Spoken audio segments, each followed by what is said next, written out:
sistema urinario es el encargado de eliminar sustancias tóxicas de la sangre y de conservar sales, glucosa y agua.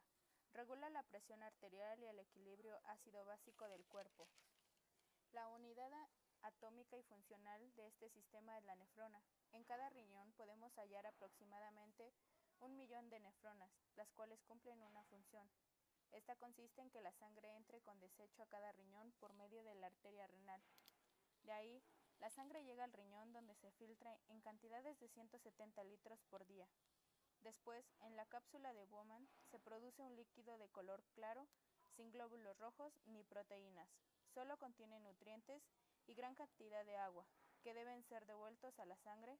Al llegar al lóbulo proximal, se reabsorben agua, sales, aminoácidos, vitaminas y azúcares. Después, en el tubo distal hay una reabsorción de agua y de iones como sodio, cloro, calcio, magnesio, potasio y bicarbonato, y una excreción de hidrógeno.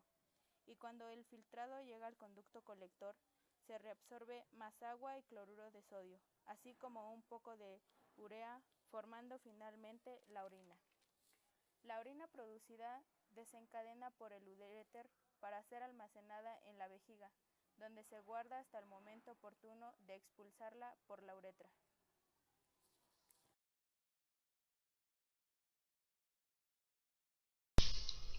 El sistema endocrino, o también llamado sistema de glándulas de secreción interna, es el conjunto de órganos y tejidos del organismo que segregan un tipo de sustancias llamadas hormonas, que son liberadas al torrente sanguíneo y regulan algunas de las funciones del cuerpo.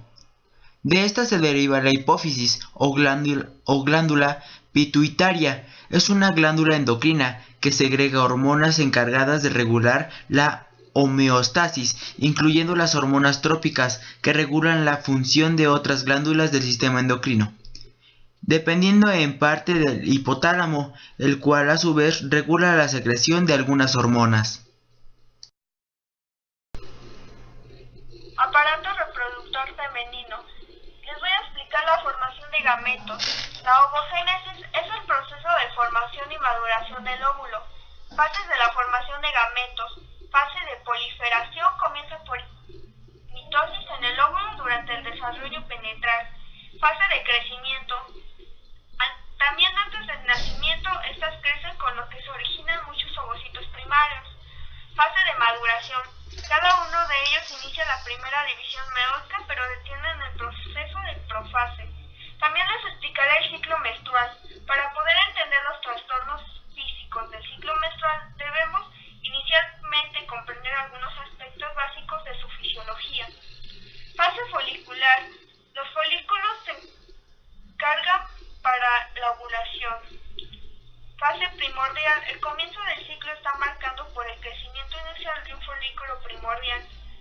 Folículo prenatal. Es cuando el ovocito se agranda y es ordenado por una membrana o zona pelúcida. Fase antal. Bajo la acción sinérgica de estrógenos hay un aumento en la producción de un líquido folicular. También les explicaré la fisiología del útero en el embarazo. El embarazo por sí solo produce cambios en la anatomía y la fisiología, como cambios cardiovasculares. Durante el embarazo se producen dos importantes hechos: aumento de los requeridos debido al continuo desarrollo del feto y también el desplazamiento y determinadas estructuras por el aumento y el tamaño del útero.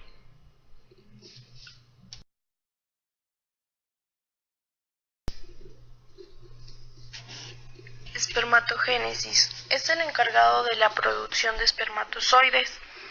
Este proceso se produce en gónadas y tiene una duración de aproximadamente de 62 a 75 días.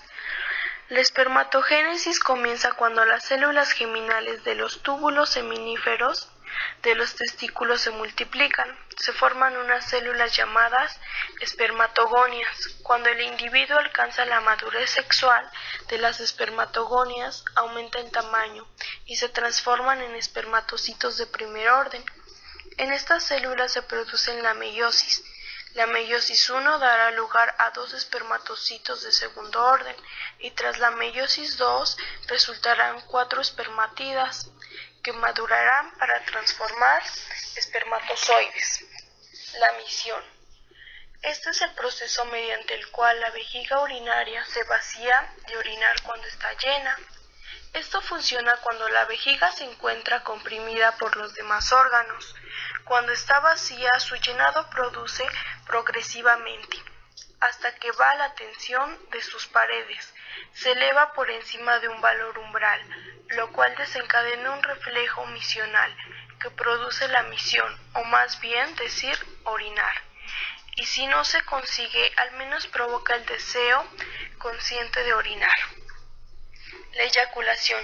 La eyaculación de un hombre es la expulsión por medio del pene de semen, y en la mayoría de los hombres la eyaculación coincide con el orgasmo. La eyaculación en el hombre tiene 3 etapas. La primera, pre-eyaculación. 2. Emisión. En esta etapa el esperma es conducido por los conductos eyaculatorios, donde es mezclado con fluidos de las vesículas seminales de la próstata para crear el semen.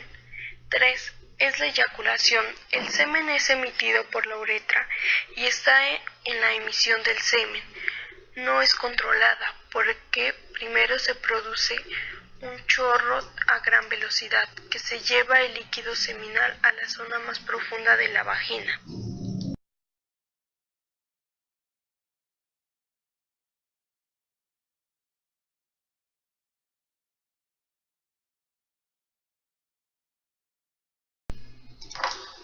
Tálamo. Es un centro de integración de gran importancia que recibe las señales sensoriales y donde las señales motoras de salida pasan hacia y desde la corteza cerebral. Todas las entradas sensoriales al cerebro, excepto las olfativas, se asocian con núcleos individuales del tálamo. Hipotálamo. Está formado por distintas regiones y núcleos hipotalámicos encargados de la regulación de los impulsos fundamentales y de las condiciones del estado interno del organismo. El hipotálamo también está implicado en la elaboración de las emociones y las sensaciones del olor y placer. Actúa también como enlace entre el sistema nervioso central y el sistema endocrino. Protuberancia o puente. Consiste en fibras nerviosas blancas transversales y longitudinales entrelazadas, que conforman una red compleja unida al cerebelo por los pedúnculos cerebelosos medios. Este sistema intrincado de fibras conecta al bulbo raquídeo con los hemisferios cerebrales. Bulbo raquídeo. Los impulsos entre la médula espinal y el cerebro se conducen a través del bulbo raquídeo por vías principales de fibras nerviosas tanto ascendentes como descendentes. También se localizan los centros de control de las funciones cardíacas, vasoconstrictoras y respiratorias, así como otras actividades reflejas. Las lesiones de esta estructura ocasionan la muerte inmediata. Cerebelo. El cerebelo es un órgano presente en todos los vertebrados, pero con diferentes grados de desarrollo. Muy reducido en los peces, reptiles y pájaros, alcanza su máximo desarrollo en los primates y en el hombre. Epitálamo. Es una estructura diencefálica situada sobre el tálamo. Comprende la glándula pineal, los núcleos abenulares y las estrías medulares.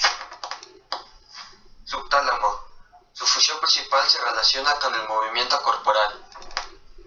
Cuerpo calloso. Su función es la de servir como vía de comunicación entre un hemisferio cerebral y otro, con el fin de que ambos lados del cerebro trabajen de forma conjunta y complementaria con el sistema nervioso central. Las personas que nacen con agenesia del cuerpo calloso, es decir, sin él, presentan problemas neuropsicológicos, ya que su mente trabaja como si tuviera un cerebro dividido, es decir, sería funcionalmente como una persona con 2 cerebros, dado que la información recibida únicamente por un lado del hemisferio no pasaría al otro. Hemisferios cerebrales. El cerebro humano puede dividirse en 2 partes más o menos simétricas, denominadas hemisferios. Cada hemisferio puede dividirse en 4 lóbulos diferentes. Lóbulo occipital. En el lóbulo occipital reside la corteza visual y por lo tanto está implicado en nuestra capacidad para ver e interpretar imágenes. Lóbulo parietal. El lóbulo parietal tiene un importante papel en el procesamiento de la información sensorial procedente de varias partes del cuerpo, el conocimiento de los números, sus relaciones y la manipulación de objetos. Lóbulo temporal. La principal función que reside en el lóbulo temporal tiene que ver con la memoria. El lóbulo temporal dominante está implicado en el recuerdo de las palabras y nombres de los sujetos. El lóbulo temporal no dominante, por el contrario, está implicado en nuestra memoria visual, caras e imágenes. Lóbulo frontal. El lóbulo frontal está relacionado con el control de impulsos, el juicio, la producción del lenguaje, la memoria funcional, funciones motoras, comportamiento sexual y socialización. Los lóbulos frontales asisten en la planificación, coordinación, control y médula espinal. La médula espinal está encargada de llevar impulsos nerviosos a los 31 pares de nervios raquídeos, comunicando el encéfalo con el cuerpo mediante dos funciones básicas. La aferente, la cual lleva las sensaciones sensitivas del tronco, cuello y los 4 miembros hacia el cerebro, y la aferente, la que el cerebro ordena a los órganos efectores realizar determinadas acciones, cuando estos, tronco, cuello y miembros, de movimientos inmediatos y vegetativos.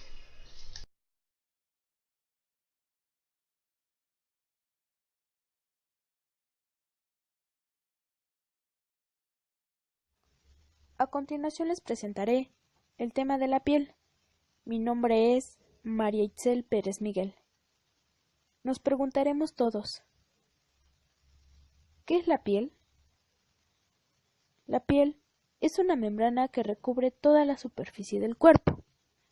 En este caso, la epidermis está formada por tejido epitelial estratificado.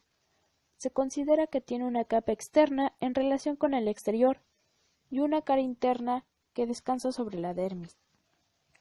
La dermis está formada por tejido celular subcutáneo o hipodermis, que la separa de los músculos subyacentes.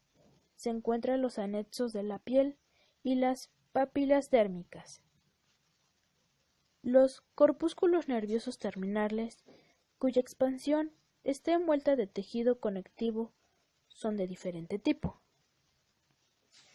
Corpúsculos de Ruffini, corpúsculos de Batter-Pasini, corpúsculos de Golgi-Mazzoni, corpúsculos de Krauss y por último, corpúsculos de Meissner.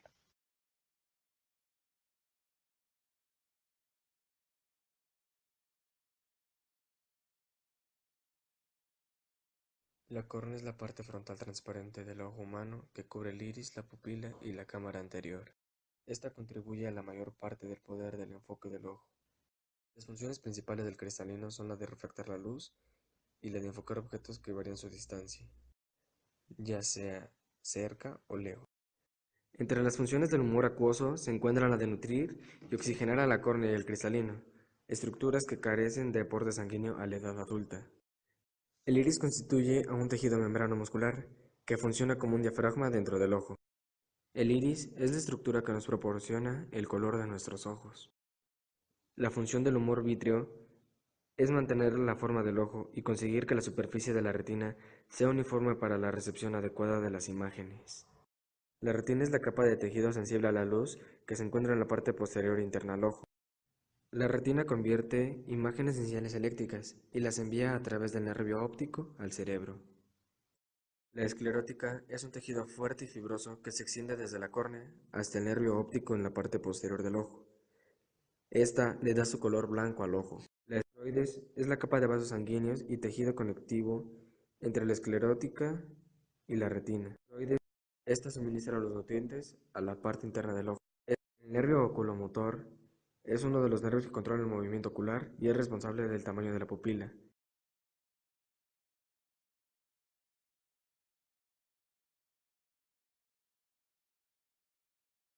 Fisiología del oído. Se produce un movimiento de la perilinfa determinando una onda denominada onda viajera y que tiene un punto de mayor vibración dependiendo de la frecuencia de estímulo en una determinada zona de la cóclea, existiendo así una distribución tonotópica dentro de las 2,5 espiras de esta. De este modo, las frecuencias altas estimulan mejor la membrana basal que sostienen el órgano de Corti de la base de la cóclea, y las frecuencias graves estimulan más el ápice de la cóclea, que está más alejado. El segundo fenómeno que ocurre es la transducción de la energía mecánica en eléctrica por medio de las células ciliadas. Así, con la onda vibratoria, son estimulados los cilios de esta célula que están en contacto con la membrana tectoria del órgano de Corti, generando por este mecanismo un estímulo nervioso. En el nervio auditivo existe también una tonotopia, en la que frecuencias agudas van por la periferia del nervio y las graves van por el centro. Las frecuencias estimuladas dependerán de las fibras, aproximadamente 2500 en el oído humano, que son capaces de descargar, ya que cada una de estas descarga solo 1000 ciclos por segundo. Por este hecho, se argumenta que, al igual que en las líneas telefónicas, existe un relevo de fibras en distintos grados de excitación, lo que permite transportar hasta 2000 ciclos por segundo. La intensidad del estímulo dependerá del número de fibras estimuladas, lo cual es función de las células ciliadas.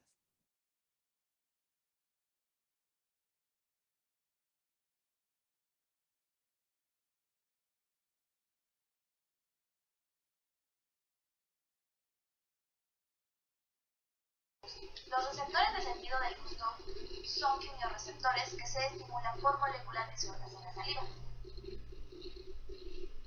Papilas gustativas. Son órganos sensoriales existentes en la lengua que permiten percibir los sabores. Se dividen en 4 y son filiformes, que dan un aspecto terciopelado a la lengua y ayudan a despegar alimentos de las superficies. Fungiformes. Tienen forma de hongo, se ubican cerca de la punta de la lengua. Foliadas. Reciben este nombre porque se asemejan a las hojas de un libro. Circunvaladas. Están distribuidas en forma de V en la parte posterior de la lengua. Nervios de la lengua. El nervio lingual es una rama del nervio mandibular, a su vez rama del nervio triquémino, que provee de inversación sensitiva a la lengua. Nervio hipogloso. Par craneal, que es un nervio craneano que se encarga especialmente de coordinar los movimientos de la lengua. Se encuentra en el cráneo y se extiende hasta llegar al borde lateral de la lengua. Tiene 7 ramos colaterales.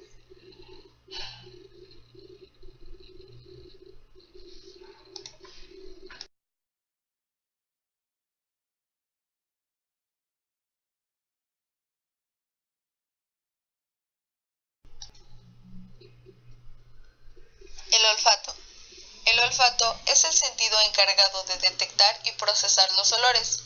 Es un quimiorreceptor en el que actúan como estimulante las partículas aromáticas y odoríferas, desprendidas de los cuerpos volátiles, que ingresan por el epitelio olfatorio ubicado en la nariz y son procesadas por el sistema olfativo. La nariz humana distingue entre más de 10.000 aromas diferentes. Células olfatorias. Son neuronas bipolares pequeñas con un fino axón y una dendrita que se dirige hacia la superficie mucosa y desde cuyo extremo emergen unos 10 a 20 pequeños cilios mielinizados, denominados folículos o vesículas olfatorias. Los cilios son estimulados por sustancias que se disuelven en el mucus. Es por esto que cuando estamos resfriados no sentimos olores, debido a que las sustancias disueltas no alcanzan a llegar a los cilios por la presencia de tanto mucus. Cada célula olfatoria tiene una vida media de 30 días, luego de lo cual es reemplazada por las células basales olfatorias y establecer nuevas conexiones sinópticas en el bulbo olfatorio. Los finos axones amielónicos de las células olfatorias conforman las fibras nerviosas olfatorias, cuyos paquetes perforan la lámina cribosa del etmoides para entrar al bulbo olfatorio. Bulbo olfatorio es una región del sistema nervioso central que procesa la información procedente del epitelio olfatorio, que es la parte anatómica capaz de detectar los olores. El bulbo olfatorio trata y codifica esta información y la dirige a estructuras superiores al cerebro. Sus neuronas principales son las células mitrales. Estas reciben la información de las neuronas olfatorias, la integran, la envían a través de sus axones a otras regiones cerebrales. En el hombre está situada encima de la placa cribosa, del hueso etmoides, que es un hueso perforado por cuyas fenestraciones pasan los nervios olfatorios, axones, que producen de las neuronas del epitelio olfatorio situado en la pituitaria amarilla en contacto con el aire.